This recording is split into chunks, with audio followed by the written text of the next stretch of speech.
الحمد لله رب العالمين والصلاة والسلام على سيد المرسلين أما بعد فأعوذ بالله من الشيطان الرجيم بسم الله الرحمن الرحيم الصلاة والسلام عليك يا رسول الله وعلى آلك وأصحابك يا حبيب الله الصلاة والسلام عليك يا نبي الله وعلى آلك وأصحابك يا نور الله.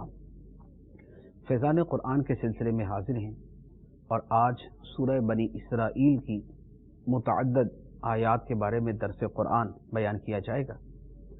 اللہ عز و جل ارشاد فرماتا ہے بسم اللہ الرحمن الرحیم وَقَالُوا أَإِذَا كُنَّا عِظَامًا وَرُفَاتًا أَإِنَّا لَمَبْعُوثُونَ خَلْقًا جَدِيدًا. اور کافروں نے کہا کیا جب ہم ہڈیاں اور ریزہ ریزہ ہو جائیں گے تو کیا واقعی ہم نئے سرے سے پیدا کر کے اٹھائے جائیں گے. یہ کافروں کا وہ مشہور شبہ ہے جسے اللہ تعالیٰ نے قرآن پاک میں متعدد مقامات پر بیان فرمایا. کفار یہ کہا کرتے تھے کہ جب ہم مر کر ہڈیاں ہو جائیں گے، ہمارا بدن گل سڑ جائے گا اور ہم ریزہ ریزہ ہو جائیں گے تو کیا اس کے بعد ہمیں دوبارہ نئے سرے سے زندہ کیا جائے گا. تو اللہ تبارک و تعالیٰ نے ارشاد فرمایا کہ کیوں نہیں، ضرور کیا جائے گا. اور ابھی تو تم ہڈیاں بنتے ہو جن ہڈیوں میں پہلے سے روح موجود تھی، جان موجود تھی، حیات موجود تھی. اگر تم اس کے علاوہ کچھ اور بھی بن جاتے اللہ تعالیٰ اس کے اندر بھی جان ڈال کے اسے بھی زندہ کر سکتا ہے. چنانچہ فرمایا قُلْ كُونُوا حِجَارَةً أَوْ حَدِيدًا. اے محبوب تم فرماؤ کہ اے لوگو پتھر بن جاؤ یا لوہا یا کوئی اور مخلوق جو تمہارے خیال میں بہت بڑی ہے، تب بھی اللہ تمہیں زندگی دے سکتا ہے. تو اب کافر کہیں گے ہمیں دوبارہ کون پیدا کرے گا؟ تم فرماؤ وہی جس نے تمہیں پہلی بار پیدا کیا. تو اب آپ کی طرف تعجب سے اپنے سر ہلا کر کہیں گے کہ یہ کب ہوگا؟ تم فرماؤ ہو سکتا ہے کہ یہ نزدیک ہی ہو. خلاصہ آیت یہ ہے کہ اللہ تعالیٰ نے فرمایا کہ اے لوگو تم پتھر بن جاؤ یا لوہا یا کچھ دوسری مخلوق بن جاؤ جو تمہارے تصور میں بہت بڑی ہو، جیسے آسمان. تم آسمان بھی بن جاؤ، تب بھی اگر اللہ تعالیٰ تمہارے اندر زندگی ڈال کے تمہیں زندہ کرنا چاہے تو اللہ تعالیٰ اسے بھی زندہ کر سکتا ہے. اب کفار کہتے ہیں کہ اچھا یہ بتائیں کہ ہمیں دوبارہ زندہ کرے گا کون؟ تو اللہ تعالیٰ فرماتا ہے کہ ان کو جواب دو کہ تمہیں دوبارہ وہی زندہ کرے گا جس نے پہلی مرتبہ پیدا کیا تھا. جس نے پہلی مرتبہ ایک قطرے سے تمہیں پیدا کر دیا وہ دوبارہ بھی تمہیں پیدا کرنے پر قادر ہے. اب اس کے بعد کافر سوال کرتے ہیں کہ اچھا اگر ہم نے دوبارہ زندہ ہونا ہی ہے تو یہ ہوگا کب؟